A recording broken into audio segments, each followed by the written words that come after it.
Finally, we've made it to the last element of your research plan, the script. Keep in mind that the script is sometimes also referred to as the discussion guide.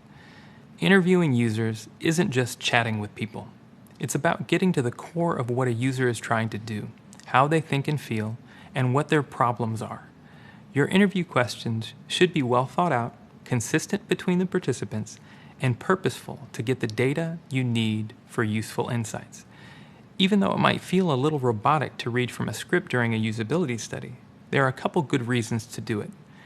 Two of the main reasons we use scripts is that we don't forget any instructions, and so we keep language consistent for each participant. Have you ever gone to the doctor's, intending to ask a bunch of questions, only to realize when you get home that you forgot to ask the most important one? Me too. That's frustrating in our personal lives, but it can create errors in a usability study. Prepare ahead of time to avoid having to redo the study. With this in mind, here are some tips for writing interview questions. First and foremost, use the same set of questions for each interview. Usually, usability studies focus on one person at a time, and you want your conversations with each person to be about the same product features. For your user interviews to be consistent, you need to use the same base set of questions every time. Don't improvise or ask random questions to different participants. Second, ask open-ended questions. Open-ended questions like, how did you feel about, and what bothered you about, are key to finding out what people are trying to do and what their problems are. Avoid yes or no questions because they can shut down detailed answers. Third, encourage elaboration. Sometimes in an interview, users answer a question briefly. For example, I didn't like that search page. If the user stopped there, you wouldn't know what part of the search page they didn't like or why they didn't like it. A good interviewer will then say, "Oh, tell me more about that," to encourage elaboration. This is when you get the best information from your participant. Fourth, ask the same question from different angles. Interviewees often need a little time to get comfortable and used to the interview format, so it may take a while before you get to the core of what they really think. With that in mind, consider asking the same general question from multiple angles over the course of the interview. For example, you might ask, how often do you walk your dog at the start of the interview? Then, how many times a week does your dog need a walk in the middle of the interview? You'll probably get more detailed, useful data this way. Next, don't mention other users. Mentioning other users sets up possible privacy violations, and discussing how other users felt about the product being tested could bias the answers from your current participant. Finally, don't ask leading questions. Leading questions are questions designed to elicit a specific response. If you're a fan of courtroom dramas, you may have heard this sentence coming out of a lawyer's mouth: "Objection, leading the witness."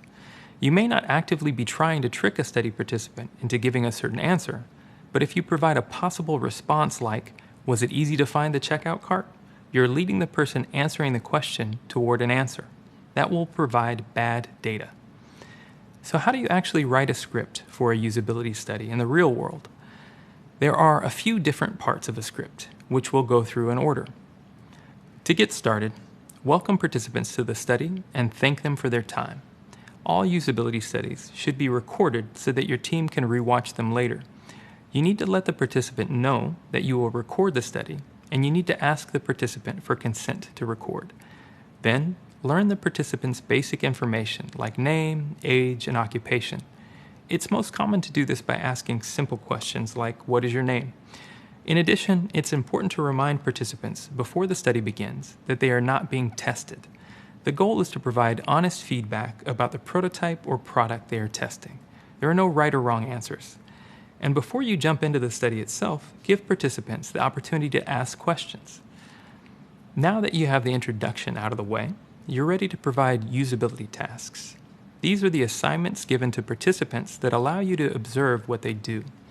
One way to make them sound less intimidating to participants is to call them activities during the usability study. So how do you come up with the tasks?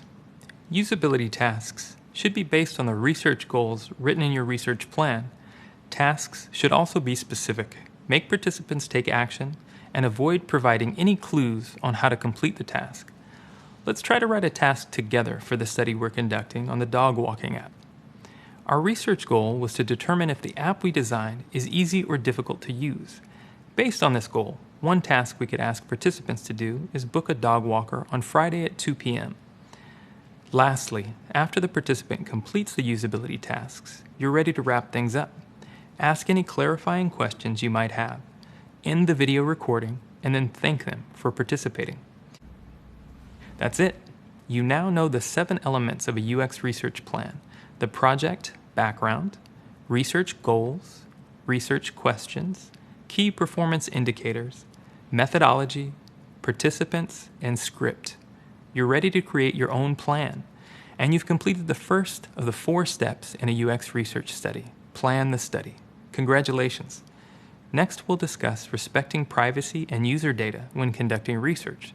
These are important considerations to keep in mind as you develop your plan and conduct the study. See you then.